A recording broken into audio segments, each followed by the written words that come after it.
Good morning.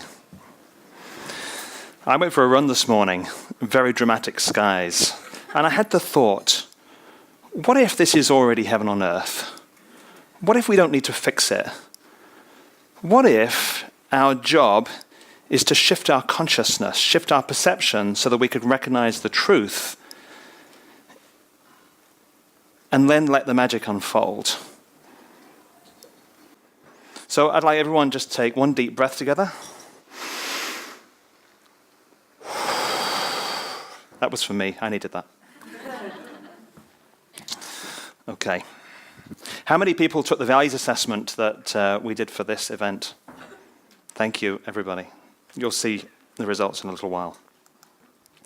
So I want to share some very simple ideas this morning. Firstly, we value what we need. And actually, there's a more depth to that because we value what we need from a soul concept. But once our egos get involved, we value what we perceive we need. So there's a bit more depth to this.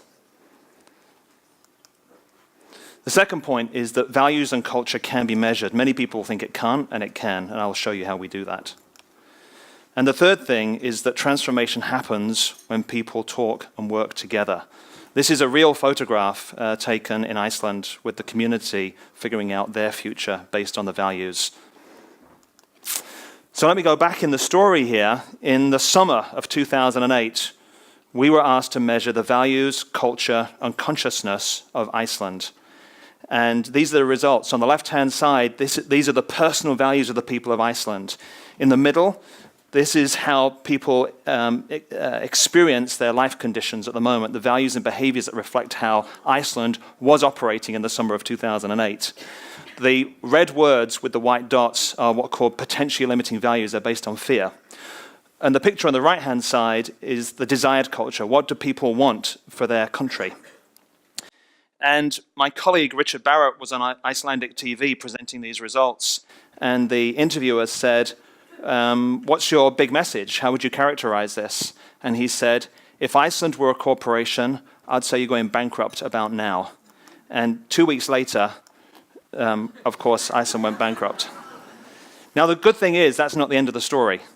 And in fact, the following year, Iceland started a process of bringing citizens together to reconnect with their core of what are our Icelandic values? Who are we? How do we rebuild life conditions for everybody to be a reflection of what's in our souls? And that's a dialogue that's continuing. It started in 2009. It continues today. There's more to say about that. It's an amazing process that's going on, and I'll share a little bit more as we go on. Have they fixed everything? Is it all perfect yet? No. But it's also heaven on earth there as well, I truly believe. So we've discovered this, what we're calling beliefs divide and values unite, and we're seeing more and more that when we operate at a beliefs layer and say, I'm right and you're wrong, then we create incredible divisions in society, which happen in politics, they happen in religion, they happen in so many parts of life.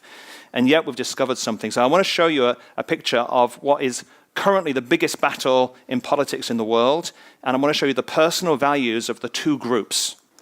So this is a measurement we took recently, here are the people in the USA who say that they're Democrat, and here are the people in the USA who say they're Republican, and their personal values. There is one word different between these.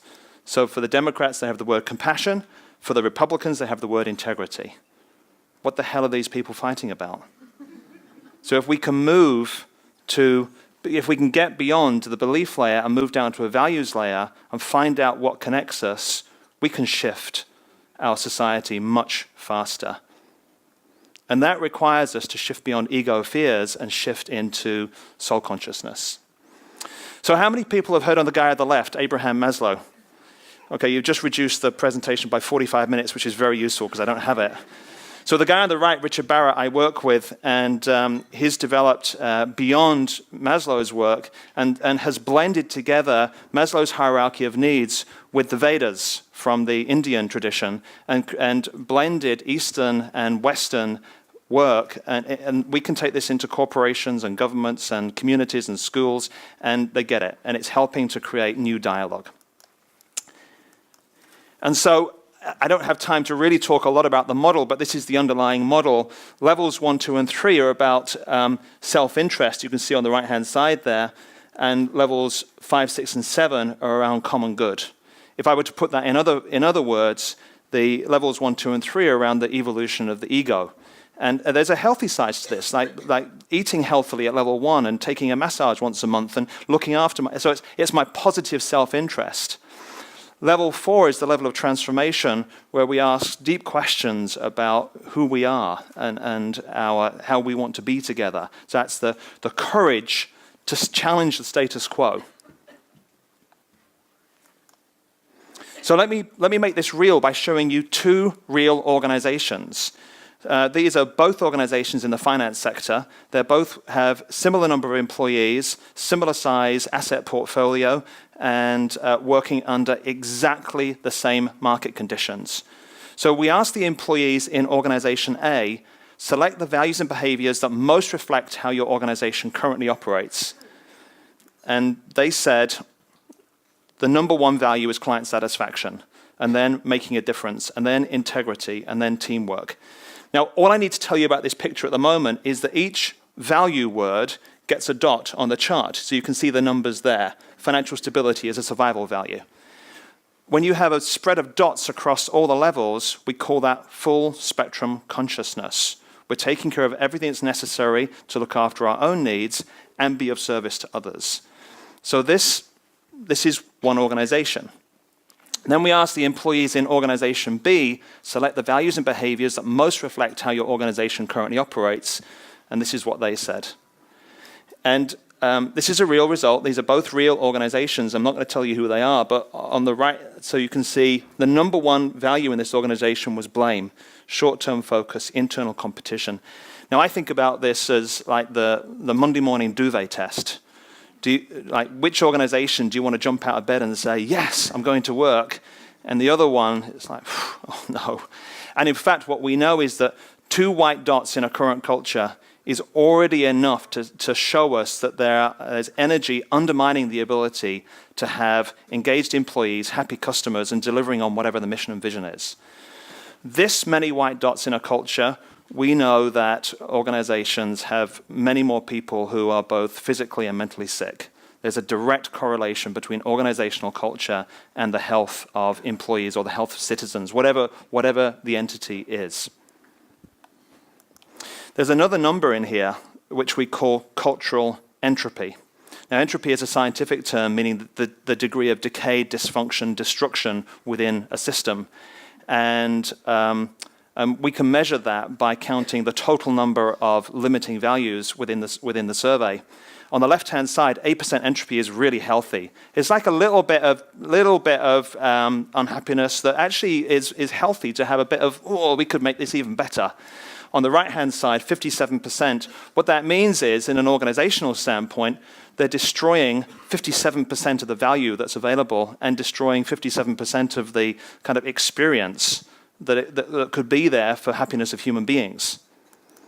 And so we see this, mostly from an organizational standpoint, anything below 10% cultural entropy is healthy. Anything above 40% cultural entropy, we often see organizations go into some form of crisis or even go bankrupt and fail because systems, when they become that unhealthy, just cannot sustain themselves. Just to say that there is a financial aspect to this as well. It does hurt finances. This was is a real corporation operating in Europe with 250,000 employees. This is the values assessment. I'm just showing you one part of it. This is the values assessment. These are the words that the employees picked to describe that. I then asked the executive team to calculate what they felt was the cost of these limiting values. And they calculated there was something in the region of 5.4 billion euro per year based on this. These were their numbers, not mine. And so if I were to do these numbers, it wouldn't make any sense. They need to do it for themselves. And what they got, it didn't matter whether the number was 5 billion or 6 billion. They completely understood culture matters from an economic standpoint as well. Now, my question is, what might this mean from a GDP scale? I'm not an economist. I don't know how to calculate GDP. But if if GDP were to be equated in some sense to corporate finances, then what would this mean? And we've looked at many nations, and my guess is that any nations that have a cultural entropy of greater than 50% are destroying more value than they're creating. And that's not just economic value, that's quality of life value for all citizens as well.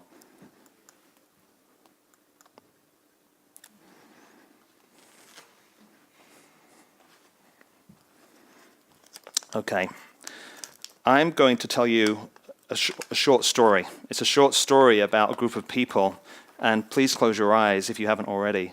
I want you to imagine in front of you a group of people who are made of glass and crystal. And I'm going to read this story, and in your mind, I want you to fill these people up with the qualities that I'm going to read to you.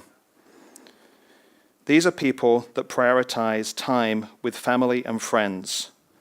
The quality of caring shows that other people matter. They value honesty and show that they have integrity and the courage to do what is right. They also have a light and playful side shown through humor and fun. They face the future with a creative spirit. Well-being, physical, emotional, mental, and spiritual, shows that they understand in order to serve, they need to look after their own needs. Making a difference is a way of life. Finally, they understand that compassion means love in action, and they seek to live this more each day. So how does it feel? What would it be like to be amongst a group of people like that? So I want you to open your eyes and look around, because that's you. That's the personal values of the people of Guernsey.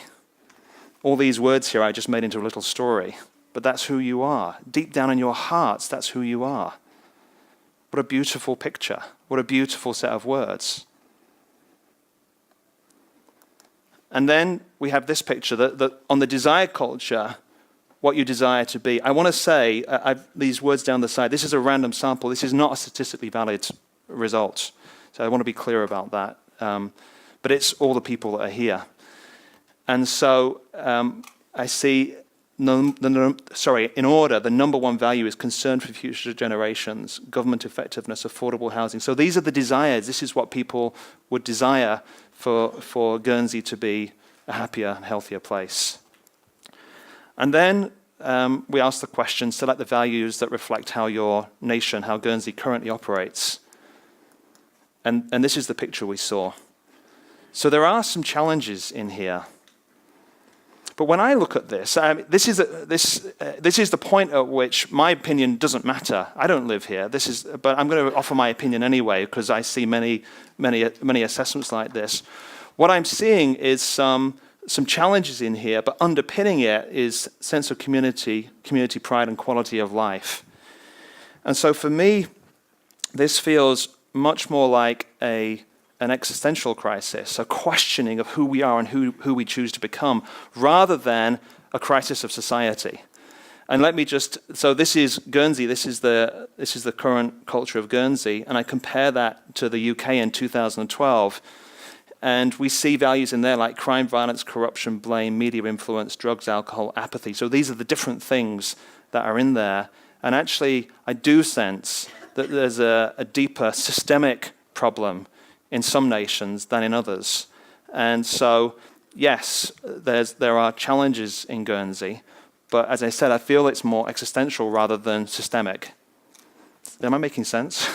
This is for you you figure this out. I mean, we provide these results for you to have this dialogue. So, this amazed me, absolutely amazed me. What I said before around values being so common amongst us all. And actually, when we looked at the female versus male split, we saw something quite different in here. And not that either side is either good or bad. There's just differences. And so the words in blue are the differences: caring, friendship, health, balance for the women, which I get that much more sense of nurturing and holding and growing. And for the men, it's honesty, integrity, and trust. Like, we're going to do what we say we're going to do, and humor and fun. We're going to have fun while we're doing it. And so there are some differences in here, but a lot of this, all the words in orange, are what holds us as common as well. By the way, all these results will be made available to you as this. Please remember, these are not, it's a random sample, they're not statistically valid, but I will make them available, share them freely with you. So here are the nations that we've measured so far. I'm not going to dwell on this, but this is where you fit within the range. On the left-hand side, nations like Trinidad, Italy, and Venezuela. On the right-hand side, Bhutan, where we've been helping them of thinking about what it takes to become the happiest nation on earth. And of course, they're pretty advanced in that area already. And again, all of these materials are available for you online. So what's happening? In Iceland, they are now using physical meeting spaces and virtual meeting spaces. There's a huge amount of work going on. And this is cross-sector. What I mean by that is that fishermen from the north are able to sit with politicians in the south and really talk. There's no divides around who can talk to who to bring these things together. And they're doing work. They're really getting on with things. However, energetically, this is what they're doing. They're not groveling in the mud and saying what's bad and what's wrong and how do we fix it. They're saying, what's our vision for the future? How do we create a vision for the future and bring that to life, and in so doing, energetically heal what's happening in the mud. And so they're not focusing on the mud, they're focusing on the sky, they're focusing on the vision and bringing that true. This is a friend of mine, Annalise Jennings from Australia. She's been working with one of the most disadvantaged communities in Australia, in a community called Napranum. And huge levels of drug addiction, alcoholism, most people unemployed, hopelessness, huge levels of family violence. And in the course of 3 years, she helped them first to create this picture of what they wanted to be their community. We did the values assessment measurement for them, helped them to reflect on who they were and who they wanted to be. And in the course of 3 years, I would say this is a miracle. 60% increase in employment, massive reduction in drug addiction and alcoholism, reduction in adult domestic violence. And now that the government have seen the power of this, they're actually taking this program and spreading it out for others as well. And at the center of it, it's actually about the belief that comes from inside. We didn't do any of this work. We were catalysts, we were facilitators in this process. This community did the whole thing for themselves. How many of you know about the global goals? The United Nations global goals. Well, now you do. If you don't know about it, you need to go and look it up. This is one of the most important things happening on Earth. And we were able to measure the progress of this against the global goals and see we've shifted the needle, importantly, for that community. But I know, energetically, importantly for the world as well. So one other thing happening in Australia is that they did a national campaign called My Big Idea. They published the results of the values assessment with just the desired culture. Who do we want to be? And then they asked people, well, for caring for the elderly, they had 106 ideas submitted, and they fully funded ideas now to start to bring national campaigns for this visioning of who we want to be and how do we shift society. So my sense of your job here is yes, please put your own mask on first. But that's only the start, because if you stop with becoming the happiest place on earth, then you've missed the point. You have to share this with the rest of the world. And don't wait till you're perfect to do that. Please start to share now. And I guess we're kind of being live streamed today, so that's happening already. And my formula for this, it takes courage, huge courage, it takes commitment, and then there's an X factor in here. And I believe that X factor is very simply love. And we've got to operate from love. And that doesn't mean soft, fluffy, romantic love. It means the love about, can I truly do what's right in this moment from my heart? Thank you.